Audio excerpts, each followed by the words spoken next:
السلام علیکم ډېر رحمتي یم.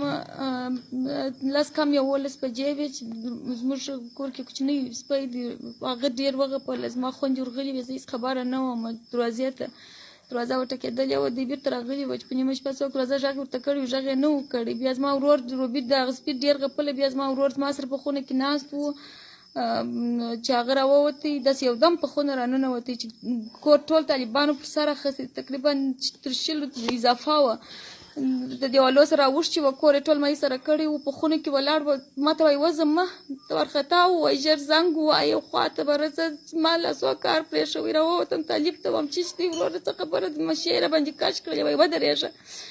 بیا ما زما ورور زما د شا د خوا څخه پسې راوځغستله، بره وایي وروره چیشتې ولې مې ومې څه خبره ده، څوک کور ته د چا بس په بې عزتي ورځي. والله زما ورور کشوی ما ټینګ نیولی و، زما ورور چې هر رقم بیا کشوی ما نیولی، مل ولا کې بوځي. ما ته ووایاست څه شي وایاست؟ بره یې زه په سینه کې په کنداغ باندې وکړه، څنګله ومې نه لیدل، زه ټینګه وواللم، هاخوا کې وغورځولم. زما ورور یې کاشکې بره یې په لاس ورپېچي، ما داسې ورپېچي لکه ټوکر غوښتی چې ورماتې کړي. ما زما د ورور لاس ورماتوئ، څه پکوئ؟ زما ورور یې لکئ. زما ورور یې د باندې وایستې، په موټر کې کښېنوئ، خبرې ورسره کولې. ما څو وارې ورته ویلې چې زما ورور یې لکئ، بره لږ سرګرده ښځو پسې ځغستل چې مې بیا یې په موټر کې کښېنوئ، پوښتنې ځینې کولې. زما مشر ورور یې ښه وویل موږ حاجي اسحاق غواړو.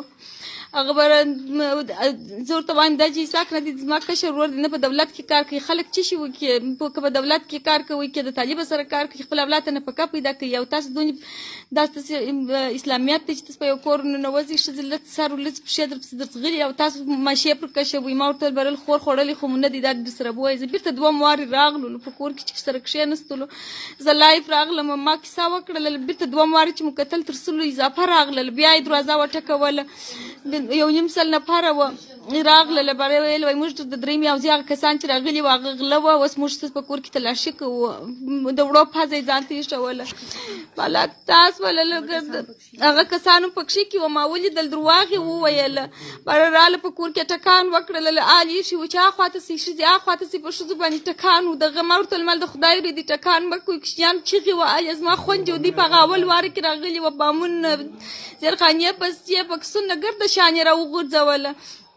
بیا یې زما ورور راسه وایستې، زما مشر ورور پر بام باندې و، بلا یې هغه پسې راتاکئ راکښته کړئ، هغه یې پسې د ځان سره بوتې. زما اخښې یې بوتې، د خور لیور مې و هغه یې بوتې، همسایګان مې وه ټوله یې بوتلله. زما ورور یې اوس مشر ورور یې راویشتلی دی. زما بل ورور د کومندانۍ طالبانو په ټلیفون باندې زنګ راووالی چې تاسو چې زموږ په کومندانۍ کې یو حاجي ویشتلی دی، اوس یې د مرګ د ژوند معلومات موږ نه لرو چې زخمي دی، ژوندی دی، مړ دی، هېڅ نه یو په خبر.